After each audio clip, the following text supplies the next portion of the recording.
Okay guys, ito nga at meron tayong gagawin ditong isang electric fan.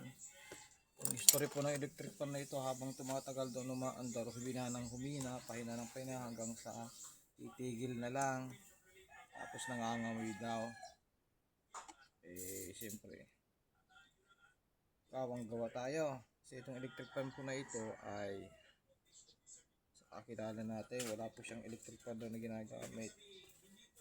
Matagal na po sa akin ito. Hindi ko lang po pinapansin na dahil abala tayo sa pagdadrive sa labas. So, ginawa natin ay ito ngayon lang natin dahil nagpunta kahapon dito. Kakaawa naman na. Kaya heto at ating gagawin.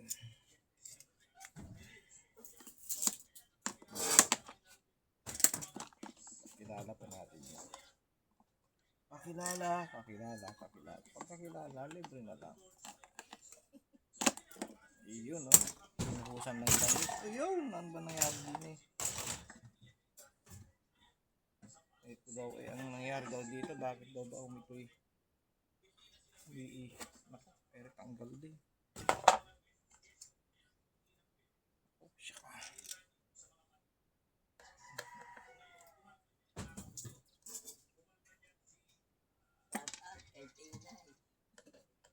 Shout out! Ay, dahil yan nakalawit sa baba mo. Bakit? Ayun. Shout out! Ate Tinay, yung electric fan mo ito, nakakaawa ka naman. Kaya ito, gagawin ko na.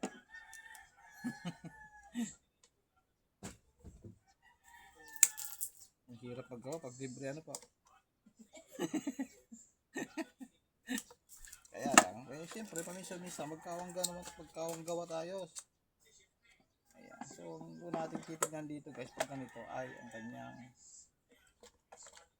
shafting at saka yung kanyang busing. Ayan po. Kasi kung minsan ho yan, kaya po yan ay tumitigil sa katagalan ay kanyang naging depression yan. Ayun o, nantok pa. Galing po tayo sa biyahe ng jeep ngayon. Ito, tamang tayo kinita. Bili tayo konti. Ang bili doon ng ulam. Alanganing ulam, alanganing ano. Naku, ano ba nangyari din eh. Ayan. Nako, Panginoon ko. Ayan. Post mo natin ang konti. Parang. Okay guys, heto at tatanggal na nga natin. O, yan o. Tatanggal na po natin. So, ang gagawin natin dito, alang i-check-upin lang po natin dito ay yung kanyang shafting. Ayan. Yung ano. Tapos ang capacitor. Pag mga ganitong motor po, walang kwenta po yan. Yan, yung mga walang kwentang motor yan. Kasi natin muna itong capacitor niya. Test-rin natin kung okay pa. Ito po yung capacitor. Tingnan po natin ito kung tama pa yung value pa niya, yung microfarad kung ilan pa po. Kasi ganyan po sakit ng mga ano. Yan, gamitan po natin ng tester. Ayan, may tester po tayo. Gamitan po natin ng tester yan. Yun, kita ba?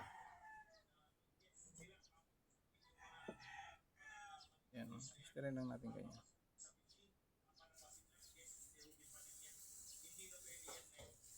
Ayan. Yan, may 1.59 pa. So, malakas pa po. Good pa po ang kanyang capacitor. Ngayon, tatanggalin naman po natin ang kanyang motor.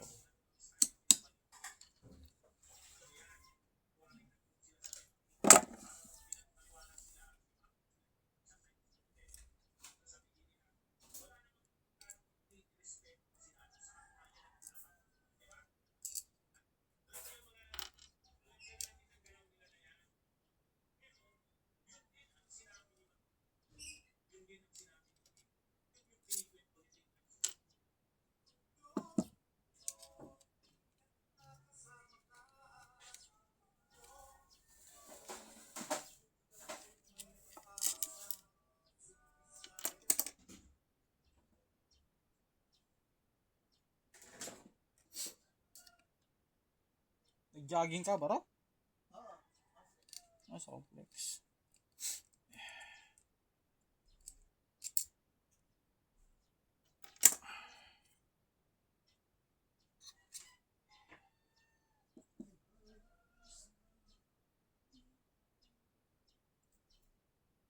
Hindi ng motor. Heto. Masira niya. Nag-iinit na po siya. Ayan, oh. Ito po yung sinasabi ko, eh. Mga ganitong motor. Wala pong wenta. Ayan, oh. Malutong. Sa katagalan po yan, nag-iinit na. Ayan, oh. Dumaan na sa maraming pagsubok. Ayan, oh. Sunog. Napapansin po ninyo, yung nag-iinit na yan. Ayan, oh. May putol ng wire. Wala na po ito. Pag ganito ang ginagawa ko po ito, ganyan lang po yan, oh. Ayan, oh. Naputol dito. Oh. Yan. Tapon sa basurahan. Tapon na po yan. Pag ganyan. So, siyempre, magawa natin ang paraan niya. Ito.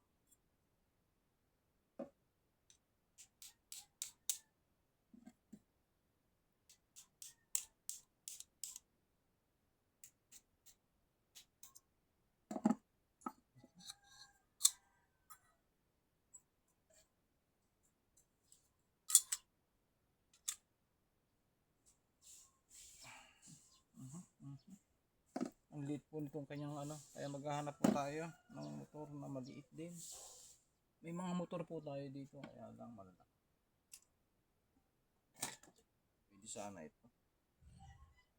Ito sana ang problema, maliit. Ay, di ari. Siya ka.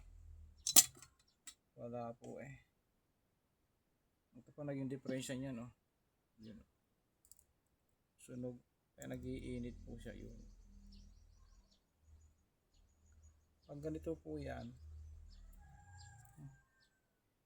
gagawin po nila dyan ay ano na, pare-rewind po natin ito, okay? Yan lang po naging sira niya, ang capacitor po niya ay good. Basta po yan. Capacitor lang po sira niya, okay?